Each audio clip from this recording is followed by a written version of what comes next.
What's up, everybody? Jason Cole here with RCGroups.com, and I have got a box full of goodness here on the table. Yes, this is the new Inspire 2 from DJI. I am super pumped about this thing. It is amazing, and this box is really nice. So we've got a carry handle, we've got some latch releases here. There's on all four sides, and we're going to lift the top off and show you the Inspire 2. This is going to be a first look video, kind of my first impressions. I have had it out and have one flight on it right now, and we're just going to show you a little bit of the features, some of the cool things about it, talk about it a little bit, and then it's going to be a quickie video here, and then we're going to do a more in-depth review with some actual flight footage and photos and all that stuff for you to check out a little bit later in another video. So here we go. Let's crack open the box. Now, DJI did tell me that the interior of this box is not final, so this is kind of a pre-production thing, so it's not really how it will probably come set up from the factory. But there you go. There's all the goodness. Now, we have our props inside here. It's just kind of a cool little handy compartment. Have all of our props. We'll show you the quick release and attach method on these props a little bit later. But that's pretty cool.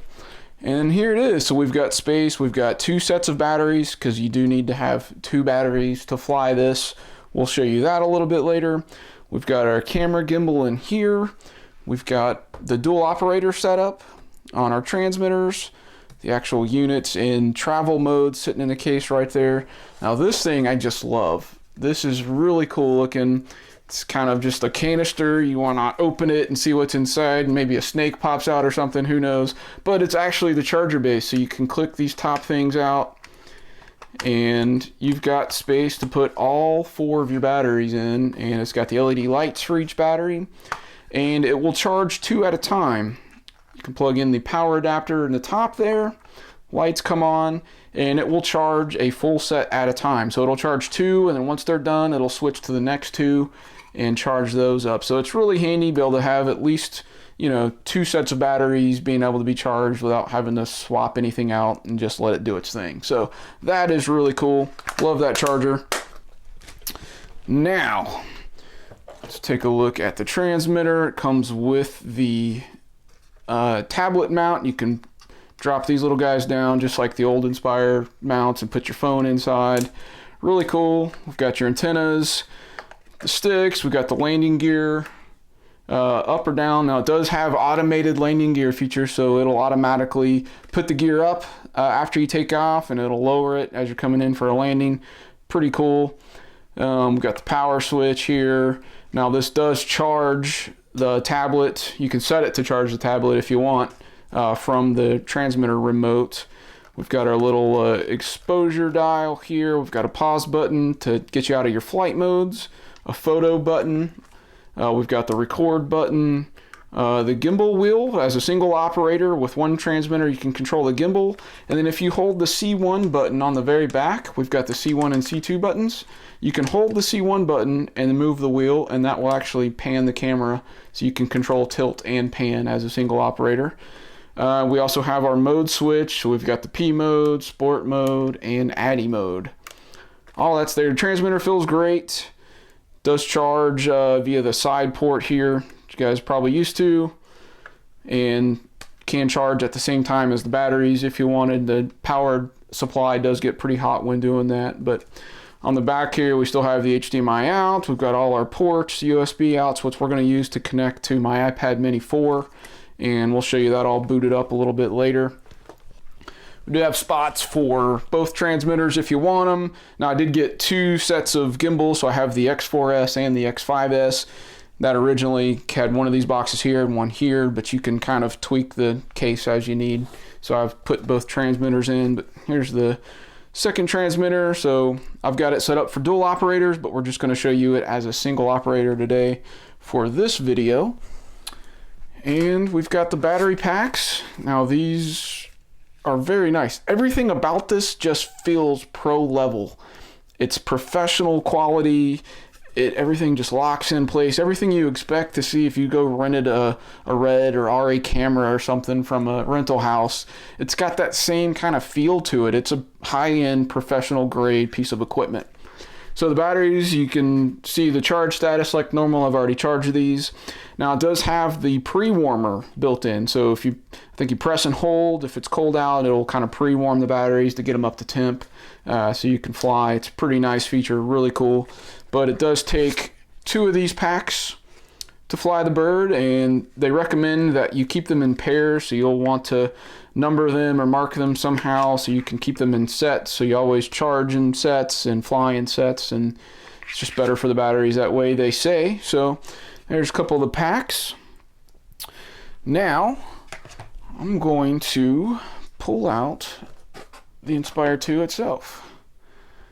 So there it is. We're going to get the box out of the way here. We'll show you the gimbal in a little bit, and then we're going to talk a little bit more about this Inspire 2. Okay, so here it is. This is in the travel mode position. First thing you kind of notice is these really nice giant motors, much bigger than the original Inspire.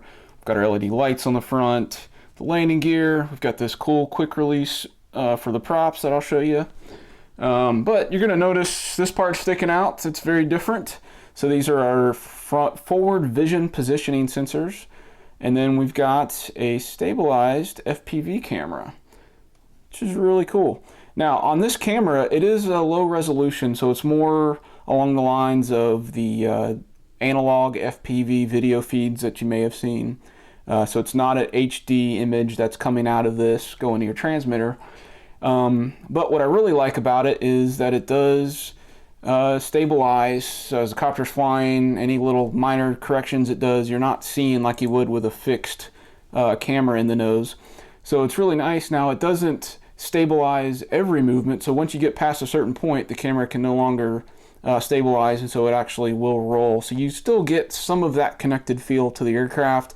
You're just losing out on the annoying vibrations and things that you might see with a fixed cam. So that's pretty cool. We've got the gimbal mount here for the cameras. We've got all of our vision positioning stuff on the bottom. So you've got the sonar and the cameras and all that stuff for bottom vision positioning. And then we have the top mounted sensor. So this is brand new for all the DJI aircraft. First one to have this, so it'll actually avoid obstacles above the craft. So if you happen to be down below some trees or something, some other obstacle, and trigger return to home or something like that, instead of it climbing just right into it and crashing, it's gonna stop and avoid that obstacle. So that's awesome. We've got our battery button here and power switch. We've got our battery removal. It's kind of neat. You can do one battery at a time or both together if you want. It allows you to do hot swapping, so you can remove a pack while it's still powered on, replace it, remove the other one, replace it without having to reboot the gimbal and IMU on the board. Pretty cool. So let's go ahead and install the batteries. I'll also show you, we've got down below here, we've also got the SSD port. So they did send me a couple of these DMAG SSDs. I don't think I have the licenses. I'm not sure if that's something that's tied to the craft. I'll have to do some more research there. But if you have the licenses, you can access the ProRes, the 5.2K, the killer video, high quality production stuff. But without it, even with the X5S, you can still run 4K at 100 megabits per second, still get amazing quality video. But that's where the SSDs go, in the back, and then our batteries are going to go on either side. So we'll just grab one of those here and just slides on, and you hear a nice little satisfying click when you do it, and you know it's installed, and that's all there is to it. You can check the battery status by clicking the button, or you can check each one individually. But once those are installed, we can go ahead and raise it up into the regular landing gear mode. So I'm going to push this button about 6 times or so, and it's going to do its thing. That is just so cool. And it actually, you can see the FPV camera gimbal initializing. And I don't have a radio on at the moment. Now, one of the things that I thought was a little weird after raising the machine, that it powered on and actually initialized, and I was told that you can do hot gimbal swaps. So if you had two separate gimbals or something and you needed to hot swap them, you can do that while it's powered on, and it should be perfectly fine. Here's the X5S. I'm gonna go ahead and power down for a moment. This is the gimbal. So we've got a little protective cover there. So that's the new style mount. This will not work on the original Inspires, and neither will the X5R camera or previous Inspire cameras. You need the X4S or the X5S gimbal camera system to use on the Inspire 2. So this is really nice, and we're going to, basically what they want you to do is line up this little white dot with the red dot on the gimbal mount, and then you rotate to the right, and it's locked into place. And when you need to remove it, there's a little button. See if I can find that for you. There's a little button right there. So you press that in, and then you can rotate and pull the gimbal off. So put it on, you just line up that white dot and rotate to the right. All right, and now she's on.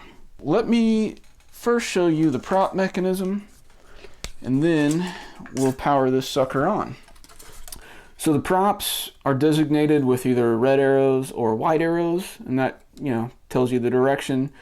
And you've got a matching set on the motors. So that one's red, this one over here is going to be white, and all you do is take a red prop, put it on the red motor, slide it down, and then you just rotate these little clickers, and it's secured and not going anywhere. And when you want to remove it, you just kind of pinch in, rotate, and pulls right off. So I really like that. It makes it super easy, especially if you're going to be packing this thing up back in the box a lot. You really want to be able to get those props on and off quickly without wasting too much time. All right, let's power this guy on. We'll take a look at the app, some of the picture-in-picture view that you get with the FPV cam and the X5R or X5S camera view, and we'll talk about some of the things in the app there. Okay, so to power this guy on, it's pretty similar. You kind of press and hold, you know, press once and then press again and hold, and that'll power on the transmitter. Do the same thing on the copter.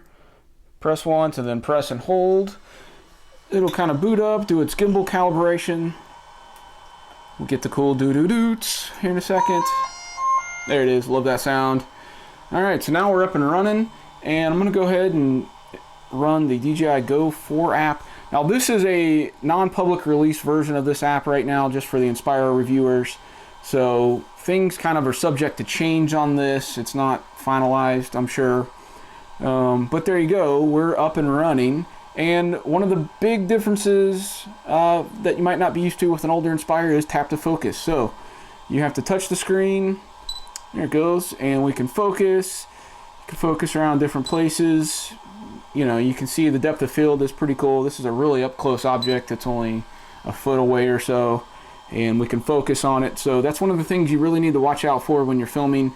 Make sure that you're focused properly on your subject matter. But one of the things you can see here is the FPV cam. So as I tilt and rotate the X5S, that view doesn't change because that's the forward-facing FPV cam. So we actually have a picture-in-picture view, which is really dang cool. Now, what you can do is pop this out, make it a little bigger for the FPV pilot.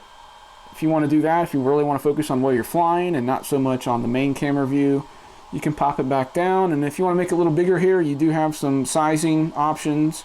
So you can make it bigger in the corner, so then kind of have a split focus. You can watch where you're flying, but you can also coordinate with what the camera's doing to just enable you to do better shots. So that is really cool. A couple of the things here now, we have the transmitter mode, so you get active track, tap fly, tripod mode. You guys should know what those all mean, but just some added features that the Mavic has. Now you get on the Inspire 2, which is really cool. We can go back to normal. You get the Spotlight Pro mode. It's kind of neat, just some really advanced flight functions that you have. You can change the aircraft to follow me mode or free mode, all this stuff. You can also switch gimbal control. It's not showing here, but if you have the other transmitter connected, you can allow it to take control of the gimbal, so you can have the full dual operator setup, or you can take it back manually on the app here, so you can control it with the dial like I'm doing right now. Alright, so if we go into our camera settings, you can look at the video photo stuff. So here's where we've got our